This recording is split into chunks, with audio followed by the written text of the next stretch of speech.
My name is Ravi Parikh. I'm a medical oncologist and a physician scientist at Emory University in Atlanta, Georgia in the United States.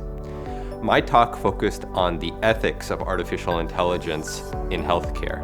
And specifically, I was focusing on the health system and clinician and patient standpoint of how we reinforce ethics in the deployment of AI in clinical care. I first started by outlining several ethical frameworks that have come about from the World Health Organization, UNESCO, the United Nations, and other organizations that outline specific AI principles for ethics. Those may include things like reinforcing autonomy, reinforcing human-centeredness and human well-being, trying to promote explainability and transparency, reinforcing equity and fairness in the deployment, and enforcing sustainability.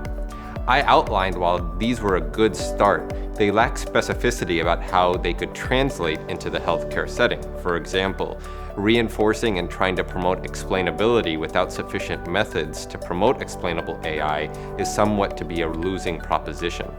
I then argued that instead of trying to encode more hard law, more legislation to try to get more specific, we should instead empower local organizations, local health systems, local payers, local settings where clinical care is delivered, and allow them to, in essence, self-govern their use of artificial intelligence through routinized frameworks like standardized algorithmic governance committees and routine medical audits so that we could deploy AI responsibly and ethically, but allow local systems to have sufficient autonomy over the process.